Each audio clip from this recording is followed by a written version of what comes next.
Well, as you can see, the opponents of free speech are capable of making a lot of inarticulate noise. All right, so I want to tell you a couple of things about what this isn't about as far as I'm concerned. Right. I'm not going to talk about sexual politics. It's not my primary concern.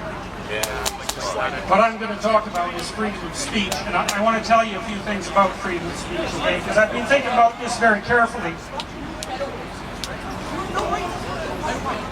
I've been thinking about this very carefully over the last 2 weeks. And it's partly because of the videos that I've made. But also because...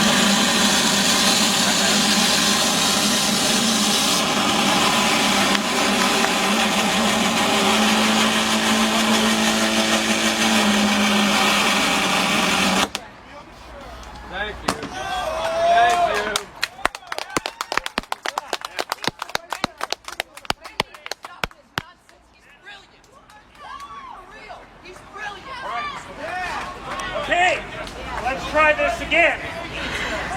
Right. So there's a reason I'm defending freedom of speech. And the reason for that is quite straightforward.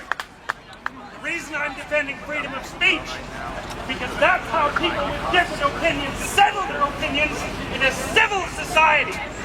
And if we lose that,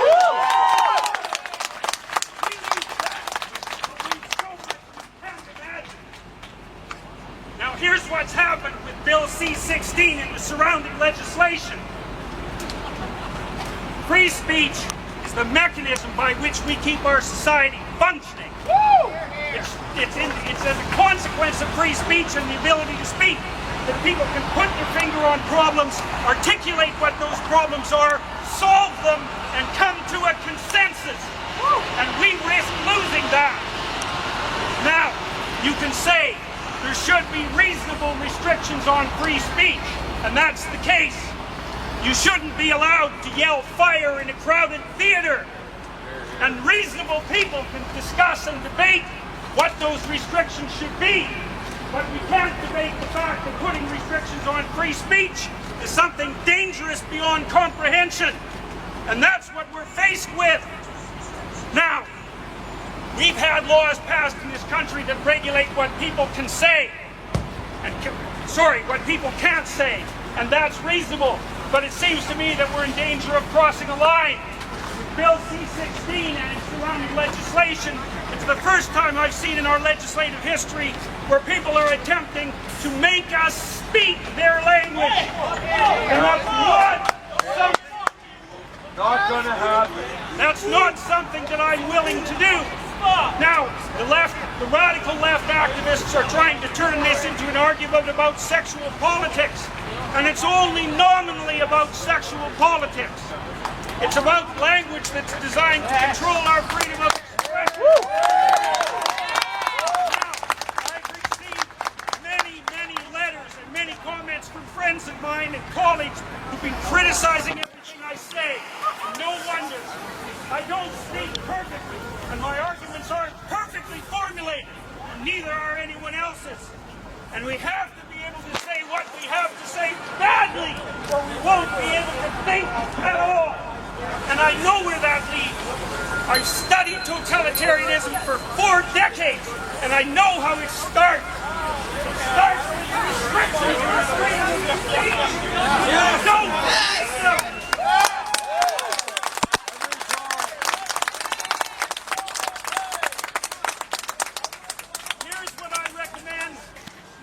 You all have consciences. You all have the ability to articulate.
information from people on the radical right in the past week.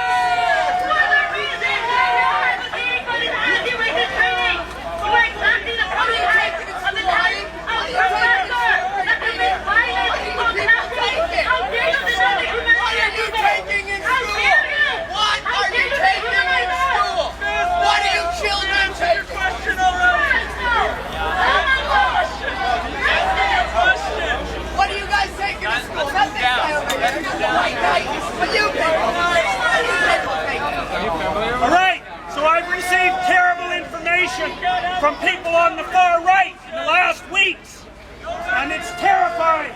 And I can tell you, if we keep pushing too hard on the fringes of the radical left, we're going to produce a counter-response that we do not want to see. Go, Peterson!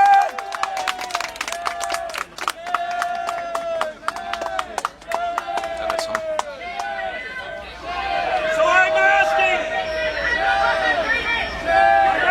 each of you, as individuals, consult your conscience and to say clearly and carefully what you have to say. And that's all anyone can do. Thank you for coming.